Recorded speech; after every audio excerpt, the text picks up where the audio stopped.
DGISPR की press briefing, Pakistan का मस्बत चेहरा दिखाने पर इसरार, आजम सवाती का इस्तीफा और वक्त से पहले यानी कबल अज वक्त इंतखाबात के साथ साथ सदारती ऑर्डिनेंस के जरिए कानून साजी की बातें और इन सब बातों के गिर्द घूमती पाकिस्तान की सियासत। अस्सलाम वालेकुम, मैं हूं इमरान सुल्तान और आप देख रहे हैं तब्दीली का सफर। नाज़रीन, आज इन तमाम चीज़ों के हवाले से हम बात करेंगे। हालात जा किस तरफ रहे हैं, रुख क्या है। इस वक्त हमारे साथ मौजूद होंगे मोहसिन अजीज साहब, सेनेटर तहरीक इंसाफ के सेनेटर मोहसिन अजीज साहब। और इसी के साथ ही इस्लामाबाद स्टूडियो से हमें ज्वाइन किया है मुस्लिम लीग नून के MNA जनाब निसार अहमद चीमा साहब ने। इस्लामाबाद से ही हमारे साथ मौजूद हैं सेनेटर अनवर लाल डीन साहब, आपका ताल्लुक पाकिस्तान पीपल्स पार्टी से है। जबकि कराची से हमें ज्वाइन किया है ब्यूरो चीफ कराची रफत सईद साहब ने। तमाम हज़रात का बहुत बहुत शुक्रिया। निसार साहब, वज़ीर आज़म इमरान खान ने कबल इस वक्त इलेक्शन की बात छेड़ दी है। नवाज शरीफ कहते हैं कि नून लीग तैयार है। क्या वाकई विद इन द पार्टी कुछ बात हो रही है, इन चीज़ों पे इम्कानात हैं इस बात के? देखिए, इस बारे में इमरान साहब मैं दो बातें करूँगा। पहली बात यह है कि प्राइम मिनिस्टर साहब ने एक गैर यकीनी किसी कैफियत पैदा करने में एक नया रिकॉर्ड कायम किया है। बेशुमार इन्होंने रिकॉर्ड कायम किए हैं। पहले तो देखिए, पूरी दुनिया में जो हमारी क्रेडिबिलिटी है कि सारी दुनिया को इन्होंने बता दिया है, उस पे मोहर तस्दीक सबत कर दी है। बार बार ये कहा है कि जी ये जो यू टर्न नहीं लेता, यानी अपनी बात से जो मुकर नहीं जाता, वो लीडर ही नहीं है।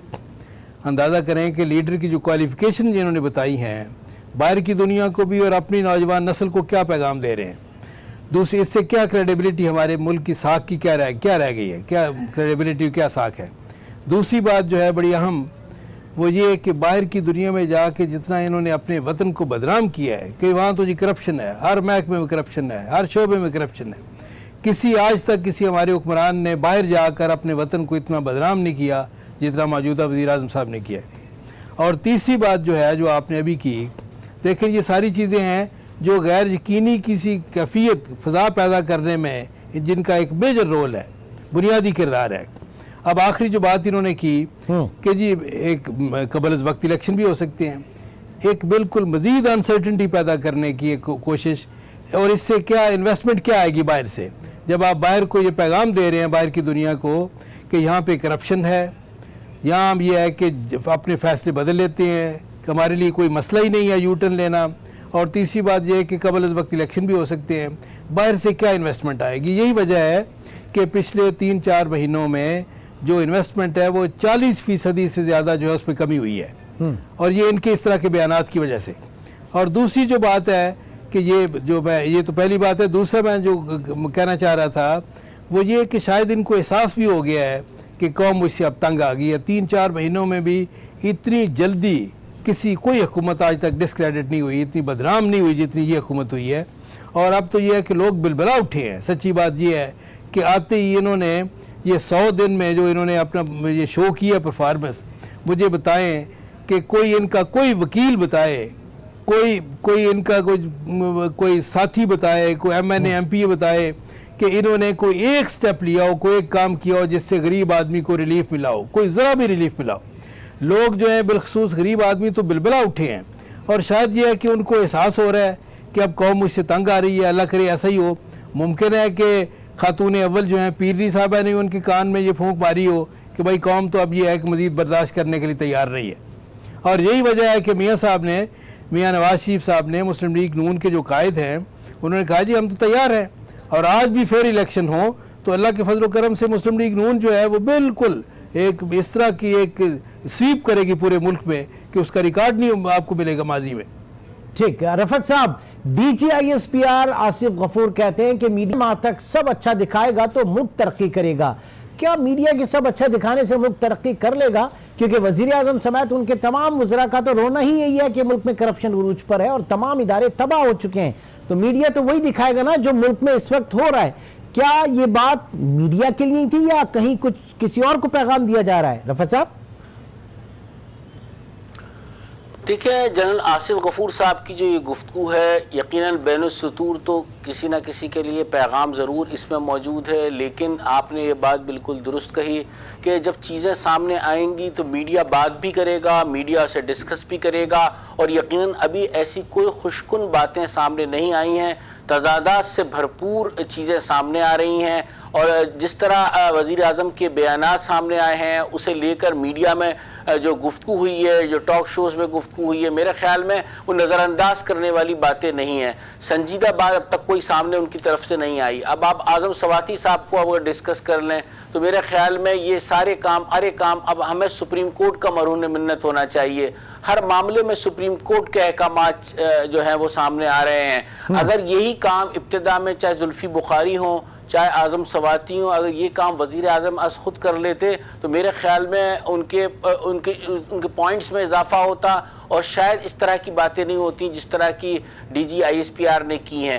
यकीनन उन्होंने अब पूरे 1 साल की अपनी कारकर्दगी, जितने ऑपरेशंस चल रहे हैं उन सब का अहाता किया है, लेकिन उसके साथ साथ जो मीडिया के हवाले से एक बात की है वो ख़ासी अहम है। उसे अगर पैगाम ही तसव्वुर किया जा सकता है कि लेकिन इसमें सारा मामला सिर्फ तहरीक इंसाफ का है कि वो मौका खुद फराहम कर रही है, और अभी तक जितनी भी चीज़ें सामने आई हैं मेरे ख्याल में कोई ऐसी चीज़ नहीं है जिसे नज़रअंदाज किया जाता मीडिया में। ठीक है, मोहसिन, वज़ीर आज़म इमरान खान ने मीडिया को पहला इंटरव्यू दिया और उसी में क़ब्ल अज़ वक्त इलेक्शन की बात कर दी, जिस पर नवाज शरीफ भी बोल पड़े कि नून लीग तैयार है, तो हुकूमत से जल्द जान छूट जाएगी, नवाज शरीफ साहब का ये कहना है। तो क्या वाकई आप लोग तैयार है इलेक्शन कराने के लिए?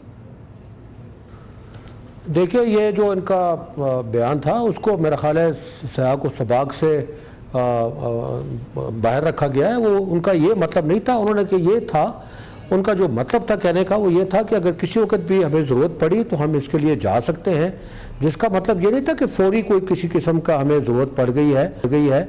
मतलब चूँकि इसमें मुख्तलिफ़ किस्म की बातें हैं, लोग कहते हैं कि जी हमारे जो इल्हाक वाले पार्टीज़ हैं वो बाज़ औक़ात उनको कुछ तकालीफ हैं वगैरह है, तो हम मतलब ये है कि जो हमारा एक मिशन है उस मिशन से हम पीछे हमने हटना नहीं है, और उस मिशन के अगर आड़े कोई आता है उस वक्त अगर इस तरह की ज़रूरत पड़े तो वो उन्होंने एक इंदिया दिया है अपना, और ये नहीं कहा कि इस वक्त कोई फौरी तौर पर कुछ की ज़रूरत है।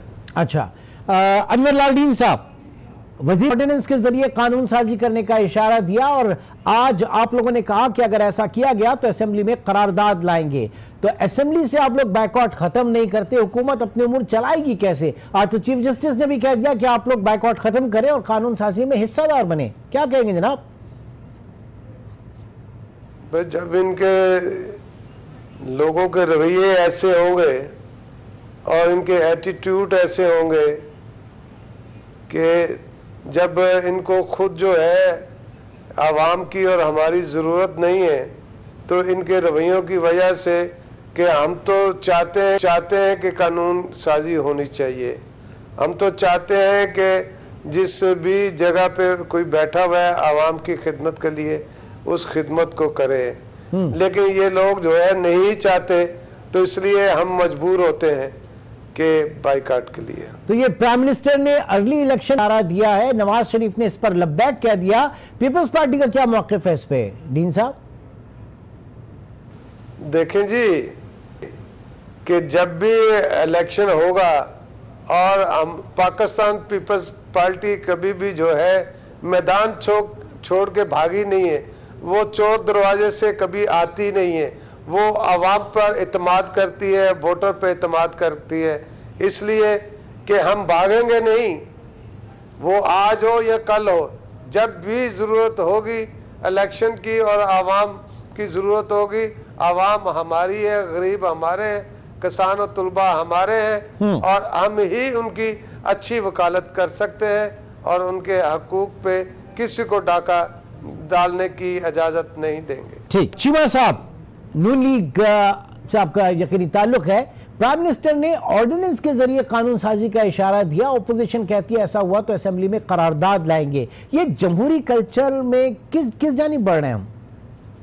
देखें मान साहब, बदकिस्मती से इनको याद नहीं रहता कि जब ये अपोजिशन में थे तो किन किन चीज़ों पे ये हुकूमत पे तनकीद किया करते थे। जब हुकूमत में आए हैं, और इनको वैसे ये है कि ख़ुद भी पता नहीं होता, ख़ुद भी इनको याद नहीं रहता कि मैं हम हुकूमत में हैं, खुद प्राइम मिनिस्टर साहब ने, आपको याद होगा, इन्होंने चंद दिन पहले कहा कि वो जो है मैं तो ये है कि कोई ज़्यादती टीवी पे देखता हूँ तो वो जो है मैं बड़ा मुझे गुस्सा आता है। फिर ये है कि वो बुशरा बेगम याद दिलाती हैं कि जनाब आप वज़ीर आज़म हैं। यानी ऐसा लीडर भी आपने पूरी दुनिया में देखा है जिसको ये याद भी ना रहा हो, जिसको पता ही ना हो, जिसको याद दिलाना पड़ता हो कि जनाब आप वज़ीर आज़म हैं, आपकी हुकूमत है। तो अब ये देखें, ये जो कह रहे हैं असेंबली को इन्होंने उसकी अहमियत को कम किया है, जमहूरी इदारों की अहमियत को कम किया है। जो इन्होंने कहा, दावे किए, वादे किए कि हम तो जनाब रेगुलरली आएंगे, बाकायदगी से असेंबली में आएंगे, नेशनल असेंबली में हफ्ते में एक दिन आके सवालात के जवाब देंगे, वो भी कोई नहीं है। और जो काम असेंबली ने करने हैं, पार्लियामेंट में करने हैं, 22 करोड़ आवाम के नुमाइंदों ने करने हैं, वो अब ये है कि ये या वो फ़र्द वाहिद करेगा या ऑर्डिनेंस के ज़रिए करते रहेंगे। ये क्या तमाशा है? जमहूरियत का मजाक है, जमहूरी कदरों का मजाक उड़ा रहे हैं ये। और ये बदकिस्मती से वही इनकी सियासत है, वही कंटेनर से प्रैक्टिकली उतर ही नहीं रहे, वही कंटेनर वाला मिजाज है, कंटेनर वाली। रफत साहब कहा था, प्राइम मिनिस्टर ने प्रॉमिस किया था कि वो आएंगे असेंबली में, आके जो है वो जवाबात देंगे। यहाँ जवाबात तो कुछ है, यहाँ पे सदारती ऑर्डिनेंस के जरिए कानून साजी की बात की जा रही है। किस जानिब बात बढ़ती हुई नजर आ रही है इस वक्त? सूरत हाल आपके सामने, और फिर DGISPR जो है वो कहते हैं सब अच्छा दिखाएं हम। देखिए, पहली बात तो ये कि जो तहरीक इंसाफ के सेंटर साहब ने एक बात कही, तो बात उसमें यही है कि तोड़ मरोड़ कर हकायक को तोड़ मरोड़ कर पेश किया गया, सियाको सबाक से हटाकर पेश किया गया। ये सियासतदानों का वतीरा रहा है और इस माजी में अब ये सफाइयाँ पेश की जा रही हैं इमरान खान की कि जो उन्होंने गुफ्तगू की है उसको मीडिया ने इस तरीके से पेश किया। और जहाँ तक आपने ये बात की थी कि आने वाले दिनों में जिस किस्म की ये सियासत हो रही है वो नहीं खुद भी आते हैं, जिन्होंने बातें खुद तो बहुत सारी की थी इमरान खान ने, दावे बहुत सारे किए थे, बहुत आइडियलिज्म का शिकार नजर आए वो इब्तिदा में, और उनकी इन्हीं बातों से मुतासिर होकर लोगों ने वोट दिए कि ये तब्दीली है, ये नया पाकिस्तान है। और यकीनन लोग भी मतलब माजी के हुक्मरानों को देखकर और सियासतदानों को देखकर वो समझे थे कि इमरान खान वाकई कोई बड़ी तब्दीली लाएंगे। लेकिन जैसे जैसे वक्त गुजर रहा है, जैसे जैसे टाइम गुजर रहा है, लोगों को अब मायूसी होने लगी है। ये बात में कोई इसलिए नहीं कह रहा कि कोई मुझे तहरीक इंसाफ की कोई मुखालफत करनी है, बात में वो रियलिटी की बात कर रहा हूँ, लोगों से जो डिस्कस होता है मैं वो बात कर रहा हूँ, मासेस में जो बातें होती है मैं वो बात कर रहा हूँ। तो बात है कि इमरान खान ने जैसे इतने दावे किए थे कि वो हर इजलास में खुद आएंगे, सरकारी दौरे हों उसके हवाले से तजाद है। जहां उन्होंने बात की थी वो पार्लियामेंट को वक्त देंगे, पार्लियामेंट को बिल्कुल वक्त नहीं दे रहे हैं। तो ये सारी चीजें वो अपनी तमाम वादों से फिरते हुए नजर आ रहे हैं और यही वजह है कि आज उन पे तनकीद भी हो रही है और उनके हवाले से सारी बातें भी हो रही हैं। अब आपने एक बात की कि DGISPR ने, मेरे ख्याल में DGISPR ने बड़ी वजाहत से ये बात कह दी है कि जिस तरह से इमरान खान ने कहा था कि उनके जो मंशूर है उसके साथ फौज खड़ी हुई है, मेरे ख्याल में कुछ उन चीज़ों की वो उन्होंने क्लियरिफिकेशन दी है, लेकिन शायद इसका मतलब ये नहीं है। हाँ, मीडिया के हवाले से बात ज़रूर है, लेकिन मीडिया वही दिखाएगा जो इस वक्त हो रहा है, मीडिया वही दिखाएगा जो हुकूमत कर रही है। इसमें अब उसमें चार चांद लगा के पेश नहीं किए जा सकते। मोहसिन अजीज साहब, फाइनेंस मिनिस्टर कहते हैं बैलेंस ऑफ पेमेंट का मसला हल हो गया, लेकिन उसके बाद भी हमने देखा कि डॉलर ऊपर गया और इस पर वजीर खजाना और वजीर आजम के माबैन तजाद भी एक सामने देखने में आया और बाजार ये मसला जो है वो बिगड़ता भी नजर आ गया। अब पीपल्स पार्टी ने तो आज यहां तक कह दिया है कि वजीर आजम या वजीर खजाना दोनों में से किसी एक को जाना होगा। क्या कहेंगे जी आप? देखिए, इसमें कोई इस्तीफे की बात तो नहीं है, अलबत्ता यह है कि इसमें मैं तो समझता हूँ कि इसके ये मुल्क के लिए एक बेहतर डायरेक्शन है और वो डायरेक्शन ये है कि एक मिनिस्ट्री है उसको भी इंडिपेंडेंट हो। इंडिपेंडेंट का मतलब ये है कि वो बिल्कुल प्राइम मिनिस्टर साहब से मशवरा ज़रूर उनको लेना चाहिए, उनकी गुफ्तगू ज़रूर होनी चाहिए। अब इसमें इनकी क्या गुफ्तगू है, इन दोनों के माँ बहन किस तरीके से उन्होंने इन्फॉर्म किया है, किस तरीके से वो कहते हैं कि मुझे इन्फॉर्मेशन नहीं है, ये किस तरीके से गुफ्तगू है, इसका मैं I am not privy to this, मुझे नहीं पता कि क्या गुफ्तगू है। लेकिन ये ज़रूरी बात है और ये अच्छी बात है कि एक मिनिस्टर जो है वो इंडिपेंडेंट हो और उसके अलावा इदारे जो हैं वो इंडिपेंडेंटली काम करें और इसी में हमारी बका है। ठीक, अनवर लाल साहब, फयाजुल हसन चौहान कहते हैं अब तो अयान अली भी बयान देने के लिए तैयार हो गई हैं, जरदारी साहब को जेल जाने से कोई नहीं बचा सकता। क्या कहेंगे जी डीन साहब? ये कोई नई बात नहीं है। आसफ अली जरदारी साहब जो है हमारे जो है मर्द मोमिन मर्द हक है, वो ये पहली दफ़ा जेल नहीं देखी। हमें दोस्त धमकी से काम हम नहीं चलाने देंगे। हमने ना दोस्त धमकी में पहले आए हैं, हम ज़िया के वक़्त नहीं डरने वाले। हमारा शहीद जुल्फ़िकार भुट्टो ने अपने जो है कि आपके सामने के मर्द बन के मुकाबला किया था। हमने हमारी शहीद रानी मोहतरमा बेनज़ीर भुट्टो ने जालिमों का मुकाबला किया है। तो आसफ अली जरदारी साहब भी हमारे दलेर निडर बहादुर हैं, लीडर हैं। और फिर अब तो उनके साथ अमल भुट्टो जरदारी साहब भी जवान हैं, वो भी तैयार हैं। अच्छा मोहसिन साहब, आजम सवाती पर भी 62(1)F की तलवार लटक रही है और अब वो भी आज उन्होंने खुद इस्तीफा दे दिया है, तो हुकूमत के लिए यकीनन मुश्किलात तो बढ़ रही हैं।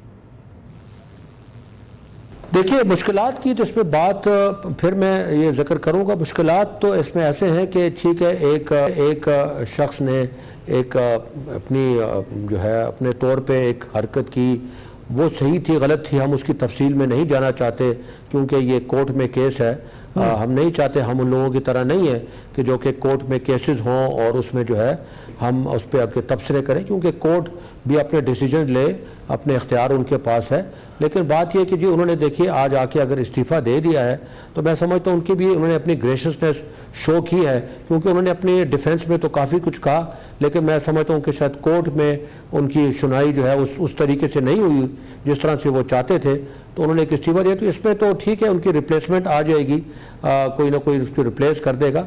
लेकिन बहरहाल ये ऐसा वाक़या है कि एक छोटे से वाक़े को बहुत बड़ा बन गया उससे, और इसमें इसके अलावा मेरा ख्याल है निसार साहब, शाहिद खाकान अब्बासी कहते हैं कि हुकूमत खुद अपने बोझ तले दब जाएगी, हमें कुछ करने की जरूरत नहीं पड़ेगी। जरदारी साहब कहते हैं कि हुकूमत 6 महीने से ज्यादा नहीं चल सकती, हुकूमत मुश्किल में पड़ी तो बचाएगा भी वही जो लेकर आया है। तो कौन लेकर आया है इन्हें? जी पूरी दुनिया को पता है कौन लेके आया जी, वो तो ये खुद आए नहीं, लाए गए हैं। और ये बगैर वोटों के जो आए हैं इनको खुद भी पता है। यही वजह कि इनको अभी तक ये यकीन नहीं हो रहा कि हम हुकूमत में हैं। यही वजह कि बार बार ये भूल जाते हैं कि हुकूमत हम वज़ीर आज़म हैं, हम हुकूमत में, हम हुक्मरान हैं। ये वो एतमाद नहीं है जो कि अवाम के वोटों से मुंतखब होने वाली हुकूमत में एतमाद होता है, वो एतमाद बिन में नहीं है, क्योंकि अवाम ने इनको वोट नहीं दिए। और सच्ची बात यह है कि ये तो यानी इनको किसी मौसर अपोजिशन की ज़रूरत ही नहीं है।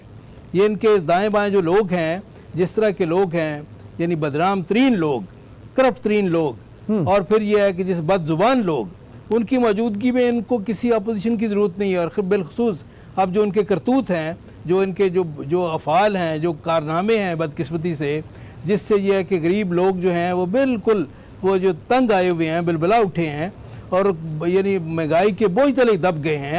आपने देखा है गैस की कीमतें बढ़ गई हैं, बिजली की कीमतें बढ़ गई हैं। आप देखिए डॉलर कहाँ तक पहुँच गया है। और ये वज़ीर आज़म ऐसे हैं कि जो कह रहे हैं, मैं 1 मिनट सिर्फ गुजारिश करना चाहूँगा कि इस तरह भी कोई हुक्मरान है कि जो ये कहे कि जनाब मुझे तो डॉलर की कीमत बढ़ने का अंदाज़ा जो है वो मुझे ख़बरों से मिला, मीडिया से के थ्रू पता चला। यानी ये क्या है, ये जो है ये मैं इसको कहूँ क्या कहूँ कि ये नाअहली है, ये क्या है, ये किस तरह की ये जो है ये न्याजी साहब की बेनियाजी है। इसको आप इन्हें करप्ट कह गए और करप्शन के मुकदमा तो आपकी लीडरशिप पर भी चल रहे हैं, तो हकीकत क्या है जनाब? जी बिल्कुल करप्शन के केस उन पे होंगे जो हुकूमत के खिलाफ हैं। यही तो रोना है असल कि एहतसाब जो है वो बिल्कुल इस वन साइडेड है, और ये एहतसाब के नाम पे इंतकाम है, ये जुल्म और ज़्यादती हो रही है। और इसका निशाना कौन बन रहा है? जो हुकूमत के खिलाफ बिलखसूस मुस्लिम लीग नून और एक ख़ानदान और ये एक पार्टी, ये है उनके एहतसाब का निशाना। एहतसाब नहीं है, इंतकाम है। वरना ये है कि जिनको ये खुद चोर डाकू कहते रहे वो उनके दाएँ बाएँ हैं, और जो भी उनके साथ शामिल होता है वो उनकी नज़र में बिल्कुल पास है। रफत साहब, आपने नून लीग का जो है बयान समझा कि उनका जो पॉइंट ऑफ व्यू है इस वक्त एहतसाब नहीं बल्कि इंतकामी कार्रवाइयाँ की जा रही हैं। दूसरी जानिब आजम सवाती ने भी इस्तीफा दे दिया, वो भी हॉट वाटर्स में इस तरफ। ये बताइए कि क्या सूरत हाल है? क्रॉस द बोर्ड इंसाफ नजर नहीं आ रहा, एहतसाब होता हुआ नजर नहीं आ रहा? क्या वाकई जिस तरह से नून लीग समझ रही है वही हालात है? देखिए इमरान, कुछ बुनियादी गलतियों की वजह से आज ये दिन देखना पड़ रहा है कि तनकीद हो रही है और मेरे ख्याल में मैं ये कहूँगा कि इमरान खान, उनकी हुकूमत ने या उनके जो वज़रा हैं या उनके जो साथी हैं, उन्होंने बहुत उजलत का मुजाहरा किया। हर मामले में दावे, हर मामले में टाइम फ्रेम देना, मेरे ख्याल में एक बड़ी वजह यह भी है तनकीद की। अगर ऐसा ना करते तो मेरे ख्याल में बहुत सारी बातें जो है वो दुरुस्त हो सकती थी, एहतसाब भी हो सकता था। और जहाँ तक मुस्लिम लीग नून ये बातें कर रही है, अमूमन आपने देखा होगा माजी में पीपल्स पार्टी भी यही बातें करती रही है, मुस्लिम लीग नून भी यही रही है। अमूमन जिसके खिलाफ एहतसाब होता है तो वो फिर इसी किस्म की बातें करता है। इसमें ज़रूरी नहीं कि सारी बातें गलत ही हैं, कहीं ना कहीं गड़बड़ हुई है, कहीं ना कहीं मामलात हैं जिसकी वजह से तहकीकात हो रही है। नैब ने भी कहीं ना कहीं कुछ गलतियां की हैं जिसकी वजह से आज वो हदफ तनकीद बन रहे हैं, नैब के हवाले से इल्ज़ामात लग रहे हैं। अगर कुछ चीज़ों में शफाफियत को बरकरार रखा जाता, उजलत नहीं बरती जाती, तो मेरे ख्याल में ये इल्ज़ामात भी नहीं लगते। तो आने वाले दिनों में अब जो मामलात हैं उसे बहुत बेहतर अंदाज से चलाना होगा। और जिस तरह कबल वक्त गुफ्तगू, कबल वक्त दावे जो उनके वज़रा करते हैं इमरान खान की काबीना के अरकान करते हैं, मेरे ख्याल में इससे गुरेज करना चाहिए। इसी से जो है बहुत सारी बेयकीनी भी फैल रही है और गलत फहमियां भी जन्म ले रही हैं। शाहिद खकान अब्बासी का स्टेटमेंट आपने सुना कि हुकूमत खुद अपने बोझ तले दब जाएगी, हमें कुछ करने की जरूरत नहीं पड़ेगी। जरदारी साहब कहते हैं कि 6 महीने भी निकालना मुश्किल हो जाएगा और मुश्किल में पड़ी हुकूमत तो बचाएगा भी वही जो लेकर आया इन्हें। तो आप लोगों को लेकर कौन आया? सवाल मेरा फिर आपसे भी यही है। देखिए, इनकी ये ख्वाहिशात है, इनको पता है कि ये एक जिस भंवर में ये दोनों पार्टीज फंसे हुए हैं और वो भंवर उनके अपने जो है गुनाहों की सज़ा वो भुगत रहे हैं अब, और इनके जो है कबर्ड्स हैं उसमें वो स्केलेटन्स जो हैं वो मौजूद हैं। इसलिए वो इस तरह की गुफ्तगू कर रहे हैं कि इसको जो है तो गवर्नमेंट को डिस्टेबलाइज करें। वरना इंशाल्लाह हमें जो कोई लेकर आया, हमें अल्लाह लेकर आया है और आवाम की ताकत लेकर आई है, और वही अल्लाह हमें बचाएगा और वही आवाम जो है जो हमें लेकर आए हैं वही हमें इंशाल्लाह बचाएंगे। क्योंकि उनको मालूम है कि ये एक डिफरेंट किस्म की गवर्नमेंट है, वक्रे किस्म की गवर्नमेंट आई है जो कि पहले पास प्रेसिडेंट से जो बिल्कुल मुख्तलिफ है। ये हमें बाज़ औक़ात कहते हैं कि आपका तजर्बा नहीं है, हमारा तजर्बा नहीं है और हम वो तजर्बा सीखना भी नहीं चाहते। जो इनके पास तजर्बात हैं और तजर्बात की वजह से ये हमारे मुल्क को इस नहज में ले आए हैं कि इस वक्त जो है तो लोन्स किस हद तक पे चले गए हैं, अनएम्प्लॉयमेंट किधर चली गई है, और इसके अलावा गुर्बत किस लेवल पे चली गई है, ईज़ ऑफ डूइंग बिजनेस कितना वगैरह वगैरह। तो हम इनसे वो जो इनके तजर्बे हैं उनसे हम इनसे सीखना भी नहीं चाहते। हाँ, अगर हम सीखना चाहेंगे और अगर हमें सीखने की ज़रूरत पड़े तो हम उस वक़्त के तजर्बात से ज़रूर सीखेंगे जो कि अर्ली 60s में और लेट 50s में अयूब खान के दौर में जब पाकिस्तान ने तरक्की की थी और डेवलपमेंट हुई थी, यहाँ डैम्स बने थे, यहाँ कारखाने बने थे वगैरह वगैरह, जो यहाँ पे डेवलप, उससे हम सीखना ज़रूर चाहेंगे। हम चाहेंगे कि पाकिस्तान को हम उस रफ्तार पर लेके जाएं जो कि अर्ली 60s और लेट 50s की जो रफ्तार थी और जो डेवलपमेंट थी उस स्टेज पे हम लेके ज़रूर जाना चाहेंगे। ठीक, पाकिस्तान जमहूरी निज़ाम की सिमत क्या है, दुरुस्त सिमत है या नहीं, और ये तब्दीली का सफ़र जो है ये किस पड़ाव पर है, इसी के ऊपर बात करें एक छोटे से ब्रेक के बाद दोबारा में।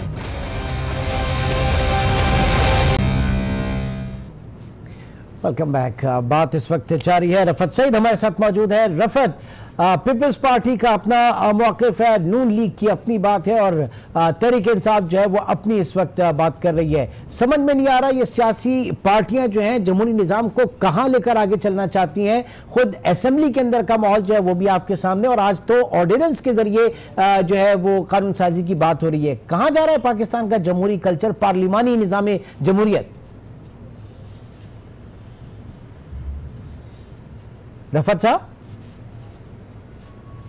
रफत सईद को इस वक्त गालिबन हमारी बात उन तक नहीं पहुंच पा रही, और जाहिर है कि ये इस वक्त बड़े मसाइल हैं, बड़ी कन्फ्यूजन है, और ये कन्फ्यूजन इस वक्त जो है आप देख रहे हैं कि पाकिस्तान में जिस तरीके से बैरूनी सरमायाकारी जो है वो मुसलसल जो है जा रही है, यहाँ पे फॉरेन डायरेक्ट इन्वेस्टमेंट जो है उस तरीके से नहीं आ पा रही, और जो हमारे दोस्त अहबाब हैं, जो दोस्त ममालिक हैं, वो भी पाकिस्तान पे उस तरीके से ट्रस्ट नहीं कर रहे जिस तरीके से ट्रस्ट करना चाहिए था। निसार साहब, आप से पूछना चाहूंगा, आजम सवाती पर भी तो बाबर एफ की तलवार लटक रही है, उन्होंने आज अज खुद इस्तीफा दे दिया, तो मुश्किल में तो है हुकूमत इस वक्त। वो तो देखे, काश के ये सुप्रीम कोर्ट की ऑब्जर्वेशन से पहले ये इस्तीफा देते, वज़ीर आज़म साहब खुद उनसे इस्तीफा लेते, जब उनके लिए कोई और राय फरार न रहे और फिर इस्तीफ़ा दें, तो ये कौन सी ये बहादुरी है, ये कौन सा कारनामा है? तो ये लालदीन साहब आपने बात की कि जनाब पीपल्स पार्टी जो है वो हर तरीके से मुकाबला करेगी और इस हुकूमत का भी करेगी। ये तो आपने डिक्टेटरशिप वाले दौर जो है वो याद दिला रहे थे। आज तो आपके सामने एक जमहूरी हुकूमत खड़ी है, एक जमहूरी निज़ाम खड़ा है। इस निज़ाम के खिलाफ आप कैसे जाएंगे?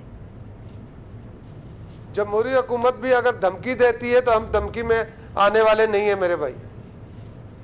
ठीक, तो नैब ने तो आप लोगों पर केसेस बनाए हुए हैं, ये केसेस क्यों बनाए? कोई ना कोई तो बात होगी ना। अगर ऐसा ना होता तो यकीनी तौर से दाल में तो कुछ काला है। अदालत भी किसी बुनियाद पर ही कार्रवाई कर रही है ना जनाब। मेरे भाई देखें, FIR और केसेस होते रहते हैं, फैसला अदालत ने करना है। जब फैसला होगा तो वो देख लेना, दूध का दूध और पानी का पानी होगा। तो सर अगर अदालत में भी कौन से फैसले जो है, जब फैसला होगा, अभी तो सिर्फ वही है ना कि कोर्ट केस उन्होंने लगाए हुए हैं, उनके खिलाफ बनाए हुए, तो वो जब फैसला अदालत करेगी तो देखेंगे मेरे भाई। रफत साहब, केसेस जो हैं करप्शन नैब करे, FIA करे, केसेस अदालत में चलें, सजाएं अदालतों से हों, और सियासी रहनुमा कहते हैं कि फैसला आवाम करेगी। ये लॉजिक समझ में नहीं आती। आवाम फिर मतलब आवाम क्या फैसला करेगी फिर? देखिए, ये जान छुड़ाने वाली इमरान बात है। मैं आपको मिसाल दे दूं कि यहाँ सिंध में बहुत सारे एंटी करप्शन ने केसेस किए हैं, प्रूफ हो चुके हैं कि 4 केसेस तो ऐसे हैं जिनके बारे में मैं जानता हूँ, जिसमें सिंध यूनिवर्सिटी का एक केस है और दीगर और भी केसेस हैं। तमाम कार्रवाई मुकम्मल हो चुकी है, प्रूफ हो चुका है कि कितने का गबन है, कितने का फ्रॉड है, लेकिन FIR दर्ज नहीं हो रही। पीपल्स पार्टी की हुकूमत है सिंध में, लेकिन वो करने से पता नहीं क्यों गुरेजा है। इसके अलावा फिर मैं एक बात ये और साथ साथ कह दूं कि जो बात यह है कि आप सिर्फ बातें आपस में उलझे हुए हैं सियासतदान, पीपल्स पार्टी, नून लीग पीपल्स पार्टी, फिर तहरीक इंसाफ। आम आदमी के मसाइल कहाँ गए? जिन मसाइल के हल करने का दावा करके हुकूमत में आई थी तहरीक इंसाफ, वो सारे दावे जो है वो हवा में हो गए। अब आपस में उलझे हुए हैं। अभी तक कौमी कमेटियां नहीं बन सकी हैं, स्टैंडिंग कमेटियां नहीं बन सकी हैं। जो पब्लिक अकाउंट्स कमेटी के जो चेयरमैनशिप का मामला है वो तनाज़ा है। तो तनाज़ात चल रहे हैं, कोई मसला हल होने का नाम नहीं ले रहा। आपस में सियासतदानों की चपकलिश है वो चल रही है। आम आदमी का जो मसाइल है उसको हल करने वाला कोई भी नहीं है, ना उन्हें कोई एड्रेस कर रहा है। तो मेरे ख्याल में आने वाले दिनों में इन चीजों को एड्रेस करना चाहिए, वरना आने मजीद मामलात और खराब होंगे। मोहसिन अजीम साहब, आजम सवाती की आपने बात की, अलीमा खान के खिलाफ भी इस वक्त तहकीकात जारी है, तो आप नहीं समझते कि इस वक्त अक्रॉस द बोर्ड इंसाफ के तकाज़ों की बात की जा रही है?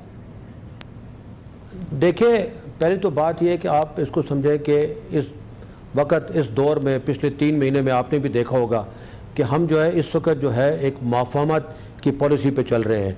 और हम इस वक्त जो तीनों इदारे हैं हमारे, चाहे जुडिशरी है या आर्म फोर्सेस है और सिविलियन हमारे लोग हैं और उसके अलावा पार्लियामेंट है, ये they are on one page. और ये मुल्क के लिए बहुत ही अच्छा एक इकदाम है जो कि बड़ी मुद्दत के बाद हमने देखा है कि तमाम जो हमारे इंस्टीट्यूशंस हैं, तमाम जो हमारे इदारे हैं, जिसको हम कहते हैं trichotomy of power, they are on the same page.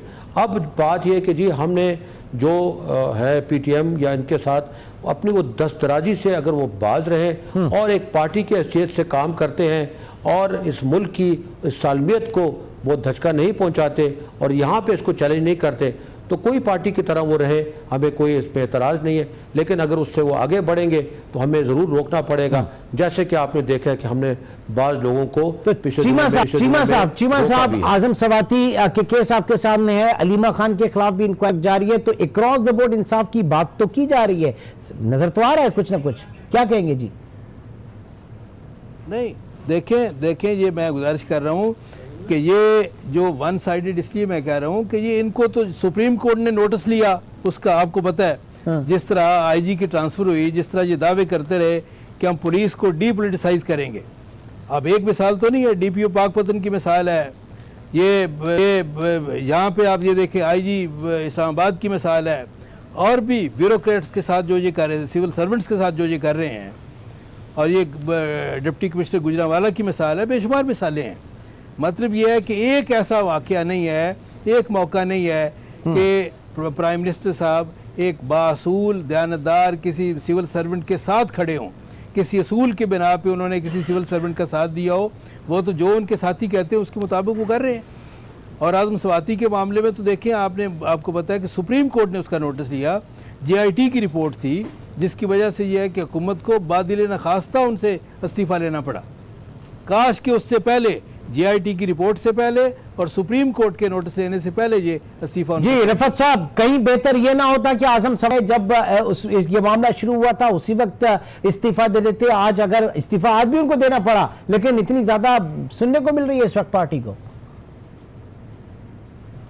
देखिए, मैंने इमरान बिल्कुल आगाज़ में भी ये बात की थी कि आज़म सवाती हो या उनके इमरान खान के दीगर साथी जिन पे इल्ज़ामात है, अलीम खान हो, अगर इमरान खान अज खुद इन लोगों को अलहदा कर देते तो मेरे ख्याल में उनके सियासी वज़न में भी इजाफा होता, उनका कदकाठ भी बढ़ता और यकीनन जो माजी में वो दावे करते रहे हैं उसकी भी नफ़ी नहीं होती। लेकिन ऐसा बदकिस्मती की बात है कि उन्होंने दावे जितने किए थे उसके मुताबिक नहीं किया। और जब बहुत ज़्यादा तनकीद हुई और जब सुप्रीम कोर्ट ने इंटरवीन किया और जब उन्होंने तो वज़ीर दाखिला जो शहरियार आफरीदी है उन तक को धोखा दिया, उनसे भी गलत बयानी की, उनके सामने भी जब हकीकत आई तो मेरे ख्याल में वो भी पीछे हट गए। और जब सुप्रीम कोर्ट ने बहुत इसरार किया है तो उसके बाद ही आज़म सवाती ने आज काबीना में अपना इस्तीफ़ा पेश किया, जो कि कबूल कर लिया गया। अगर ये पहले कर लेते तो शायद इतने डिस्कशन भी नहीं होती, इतनी तनकीद भी नहीं होती और मेरे इमरान खान को जो है और ज़्यादा सियासी कदकाठ में भी इजाफा होता। ठीक, अब DGI SPR कहते हैं 70 साल गुजर गए, लेकिन हम अभी भी आवाम को ये बता रहे हैं कि हम नाजुक दौर से गुजर रहे हैं, लेकिन वो इससे आगे बढ़ते हैं। कहते हैं कि ये नाजुक वक्त से इस मुकाम से भी आगे है और ये मुकाम जो है वाटरशेड कहलाता है। आज हम इस वाटरशेड पर खड़े हैं जहां से आगे नाजुक वक्त नहीं बल्कि या तो बहुत अच्छा वक्त है या फिर बहुत ही खतरनाक वक्त है आगे आने वाला। तो ये आर्मी का, पाकिस्तान फौज का, पाक फौज तर्जुमान का ये बड़ा अलार्मिंग बयान नहीं लग रहा? देखिए, ये बयान तो उन्होंने दिया है और मैं समझता हूँ कि बड़ा सही बयान है, क्योंकि देखिए इसके बाद हमारे पास दो ही रास्ते हैं। एक तो रास्ता ये है कि जो हमने पहले अडॉप्ट किया था कि you scratch my back and I scratch your back, और COD के नाम पे, चार्टर ऑफ डेमोक्रेसी के नाम पे हम एक आदमी को बख्श दें और उसको थोड़ा सा केस पे उलझाएं और उसके बाद उससे मुक्का कर लें। एक तो ये रास्ता है जो कि बड़ा आसान रास्ता है और उसको अडॉप्ट किया जा सकता है। अगर वो रास्ता मैं समझता हूँ अडॉप्ट किया गया तो उसमें तो तबाही है, उसके अलावा हमारे पास और कुछ नहीं है। और दूसरा रास्ता है जो कि आज अडॉप्ट किया जा रहा है कि नहीं, अकाउंटेबिलिटी की जाएगी, अकाउंटेबिलिटी अक्रॉस द बोर्ड की जाएगी, इस मुल्क को ऊपर की तरफ जाना है। तो फिर मैं समझता हूँ कि कुछ दिनों की तकालीफ के बाद इंशाल्लाह राहत ही राहत होगी और इंशाल्लाह रास्ते जो है वो खुल जाएंगे। अब ये वाटरशेड वाली जो बात है, या तो इसके बाद बहुत अच्छा है या फिर बहुत ही अलार्मिंग सिचुएशन है, क्या कहेंगे? एक बड़ी बात है ये। नहीं, आप ये बात दुरुस्त कह रहे हैं कि सूरत-ए-हाल कुछ इसी किस्म की है, क्योंकि एक होप, एक उम्मीद और होप की वजह से ही लोगों ने इमरान खान का इंतखाब किया है। और अगर उनकी वो होप टूटी तो उसके बाद फिर यकीनन आने वाले दिनों में मुश्किल सूरत-ए-हाल आएगी। माशी मैदान में आपके सामने सूरत-ए-हाल, जो मसाइल और सवालात जन्म ले रहे हैं, जिन चीज़ों का हमें फेस करना पड़ रहा है। रुपए की कदर के हवाले से आप देख लें कि कितना ऐसा लगता है कि आम आदमी का मसला है डॉलर।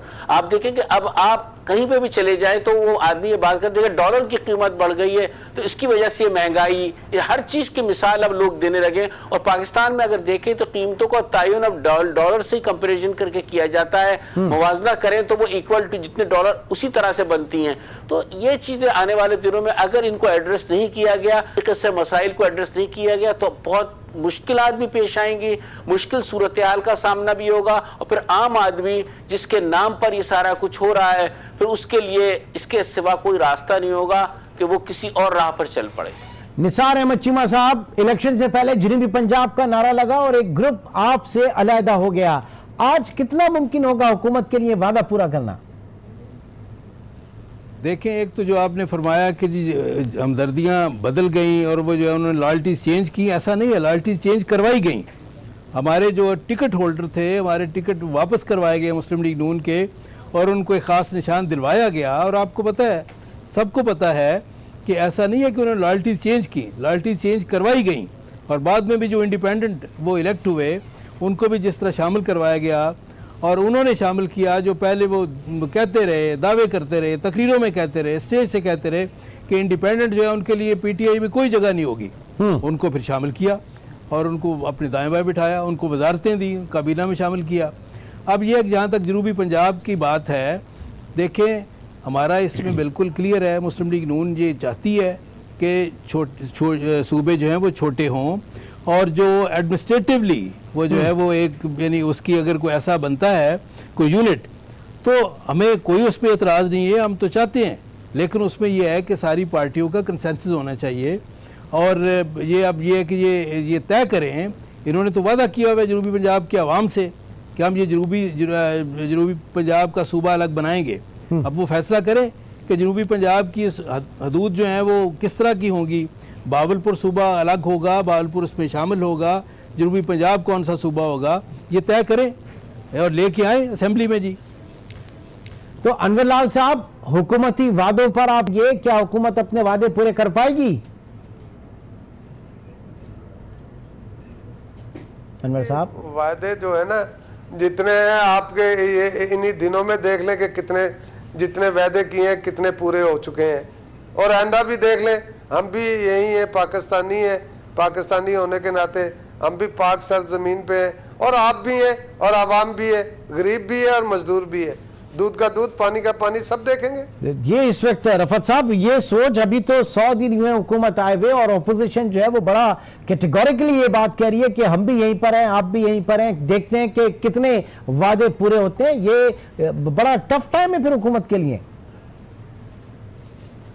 देखिए शायद इतना टफ टाइम भी नहीं हो जितना कि पीपल्स पार्टी दावे कर रही है या नून लीग दावे कर रही है। आपने देखा मियां नवाज शरीफ जो है वो खामोश हैं, उनकी तरफ से कोई बयान इस किस्म का नहीं आ रहा। उन्होंने अपनी तरफ से जो गुफ्तगू है उसको करने के लिए जो इंतखाब किया है वो साबिक़ वज़ीर आज़म शाहिद खाकान अब्बासी जो हैं वही बात करते हैं, वही मुस्लिम लीग नून की जो है पॉलिसी बयान करते हैं। मियां नवाज शरीफ खामोश हैं, मरीम नवाज़ खामोश हैं, शहबाज शरीफ जेल में हैं। तो इससे आप अंदाज़ा लगा लें कि मेरे ख़्याल में मियां नवाज शरीफ ने भी शायद आसिफ अली जरदारी से मुफाहमत की सियासत जो है वो कुछ सीखी है, और मेरे ख्याल में इसी वजह से वो खामोश हैं और वक्त का इंतज़ार कर रहे हैं। और जो ही ये बात सामने आई, उन्होंने एक मिड टर्म इलेक्शन की एक बात की इमरान खान ने, तो उस पर मियां नवाज शरीफ ने ज़रूर रिएक्शन दिया कि वो तैयार हैं। तो मेरे ख्याल में बहुत कबल वक्त हैं सारी बातें। आने वाले दिनों में अगर आहिस्ता आहिस्ता इमरान खान अपनी पॉलिसियों में बेहतरी ले आते हैं या काबीना में कोई तब्दीली लाते हैं या जो दावे बुलंदोबांग दावों से छुटकारा हासिल कर लेते हैं, तो मेरे ख्याल में इन्हें चलने दिया जाएगा। और मुस्लिम लीग नून की भी ख्वाहिश यही नजर आती है कि ये हुकूमत अपनी मुद्दत जिस तरह से इस वक्त डेडलॉक है, पब्लिक अकाउंट्स कमेटी के उसके हवाले से डेडलॉक है और चीजों पे डेडलॉक है, असेंबली में सेशन जो है वो ओपोजिशन वॉकआउट कर रही है और आज ऑर्डिनेंस के जरिए कानून साजी की बात की, तो ये आप समझते हैं कि अब ये चीजें सही होने जा रही हैं? क्योंकि चीफ जस्टिस ने भी आज कहा है कि आप लोग भी जाके बैकआउट खत्म करें और कानून साजी में हिस्सा डालें। देखिए ऐसा लग रहा है कि ऐसे मैं अगर कोई ऐसी बात करूंगा तो फिर शायद वो तौहीन अदालत के जुमरे में ना आ जाए, मगर मैं ये ज़रूर कहूँगा कि अगर ये पाकिस्तान की सियासी तारीख में पहली बार ऐसा देखने में आ रहा है कि इतना डेडलॉक है, वरना कभी भी ऐसा नहीं रहा। पीपल्स पार्टी और नून लीग एक दूसरे के बदतरीन मुखालिफ थे, लेकिन जो पार्लिमानी रिवायात हैं, पार्लिमानी उमूर थे, उसको सियासी अंदाज से हल किया गया, तमाम मसलों को एड्रेस किया, इख्तलाफात अपनी जगह रहे, और जो पार्लियामेंट में जो चीज़ें होती हैं, असम्बली में जो चीज़ें होती हैं, कमेटियों के क़याम है, सब चीज़ों में एक दूसरे से ताउन किया। लेकिन ये पहली मरतबा देखने में आ रहा है कि डेडलॉक बरकरार है और हुकूमत अपने मौक़िफ़ पर डटी हुई है। हालांकि हुकूमत को थोड़ा बहुत झुकना चाहिए इस हवाले से, क्योंकि उसका अपर हैंड है, उसे हिज़्ब इख्तिलाफ से बात करनी चाहिए, लेकिन ऐसा मूड नजर नहीं आता और यकीनन यही मूड जो है आगे खराबी का सबब बनेगा। निसार अहमद चीमा साहब, हुकूमत की मुआशी कारकर्दगी और इकोनॉमिक विजन पर क्या राय है आपकी? 1 करोड़ नौकरियां और 50 लाख घरों की तामीर का वादा किया है आवाम से और आवाम ने मैंडेट भी दिया इस बात पे। इमरान साहब, मैं ये गुजारिश करूंगा इन दोनों मामलात में कि घर जो इन्होंने कहा 50 लाख घर बनाएंगे, वो मैं कई बार कह चुका हूँ कि घर बनाने की बात जो है ऐसी गलती से इनके मुंह से निकल गई, 50 लाख घर गिराने थे इन्होंने और वो गिरा रहे हैं। वो इंक्रोचमेंट्स के चक्कर में उस हवाले से जितने इन्होंने घर गिराए हैं और जो उसकी जद में आए हैं, बेशतर गरीब लोग आए हैं, और वो जो है वो यानी हज़ारों लाखों घर जो है उनके गिराए गए हैं और उनका कोई पुरसाने हाल नहीं है।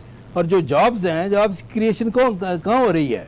ये देखें, रफत साहब, जो मंसूबे इन्होंने ख़त्म किए हैं उससे बेशुमार जॉब्स ख़त्म हुई हैं, और ये तो इन्होंने लोगों को बेरोजगार कर रहे हैं, नई जॉब्स कहाँ क्रिएट कर रहे हैं ये? रफत साहब, मुल्क भर में इंक्रोचमेंट के खिलाफ कार्रवाई जो है वो सुप्रीम कोर्ट के हुक्म पर चल रही है, नाजायज तजावुजात के खिलाफ ऑपरेशन, लेकिन इस वक्त जो है इस चीज को नून लीग जो है वो दूसरे खाते में डाल रही है कि जनाब ये लोगों को बेरोजगार किया जा रहा है और गलत किया जा रहा है। क्या ये मतलब ये तो सुप्रीम कोर्ट के हुक्म पे हो रहा है ना, उनकी हिदायत पे हो रहा है ऑपरेशन?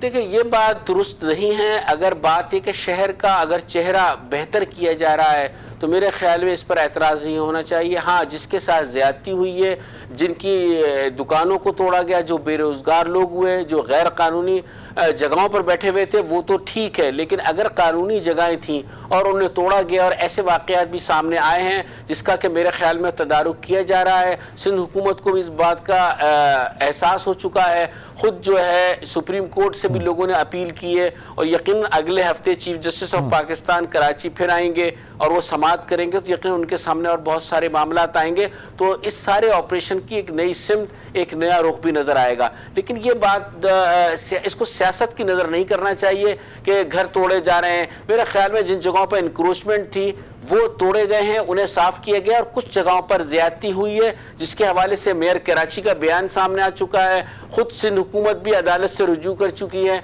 और यकीनन उसकी भी समाअत जल्द होगी, तो उसका अजाला किया जाएगा, और जिनके साथ ज्यादती हुई है उन्हें मुतबादिल जगहें देने की बात भी हो रही है, जो कि एक दुरुस्त इक़दाम है। तो रफत साहब, वे आउट क्या है इस पूरी सिचुएशन से निकलने का, एक सही जमहूरी निज़ाम लेकर आने का? जाहिर है कि इस वक्त आइडियल सिचुएशन नहीं है, आप क्या समझते हैं क्या होना चाहिए? और आइंदा हफ्ते जो है वो असेंबली इजलास भी शुरू हो जाएगा, तो क्या सूरत हाल देखी जानी चाहिए?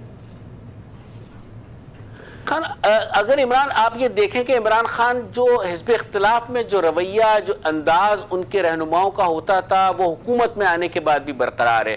आप सिंध हुकूमत की मिसाल ले लीजिए, यहाँ पे जो मुकामी लोग हैं, जो सूबाई असम्बली के अरकान हैं, वो उसी टोन में बात करते हैं, उसी अंदाज से गुफ्तगू करते हैं। मेरे ख्याल में अफ़ाम तफ़हीम, मफ़ाहमत, इसका रास्ता इमरान खान को खोलना होगा अपने, और सिंध में भी अगर पीपल्स पार्टी के साथ एक मफ़ाहमत, ठीक है, करप्शन के हवाले से मफ़ाहमत ना करें, जो मुकदमात अदालतों में उसमें कोई रियायत ना दें, लेकिन एक चीज़ का आगाज़ तो करें, सियासी डायलॉग का आगाज़ तो करें, ताकि मामला बेहतरी की तरफ जाएं। इसी तरह पंजाब है, इसी तरह KPK में तो खैर उनकी अपनी हुकूमत है, बलूचिस्तान में उनकी इत्तेहादी हैं, तो लेकिन सिंध और पंजाब जो है इस यहाँ पर इन्हें बातचीत का आगाज़ करना होगा, और बातचीत का आगाज़ किए बगैर मामला दुरुस्त सिंध में नहीं जा सकते। महाज़ाराई से खराबी होगी, सिर्फ खराबी होगी और कुछ नहीं होगा। बहुत शुक्रिया नाज़रीन। सियासी डायलॉग जो है वो शुरू होना चाहिए, सियासी डायलॉग ना हुआ तो सूरत हाल ख़राब होगी, और सियासी डायलॉग चलता है तो साथ ही साथ जमहूरियत जो है वो भी तसलसल के साथ चलेगी। बहुत शुक्रिया Mohsin Aziz, senator Tehreek Insaf, Anwar Lal Deen, senator Pakistan peoples party, Nisar Ahmed Cheema, MNA Muslim league, और रफत सईद, ब्यूरो चीफ कराची हमारे साथ मौजूद थे। नाज़रीन, इंशाअल्लाह आपसे कल मुलाकात होगी। अपना बहुत ख्याल रखिएगा। अल्लाह हाफ़िज़।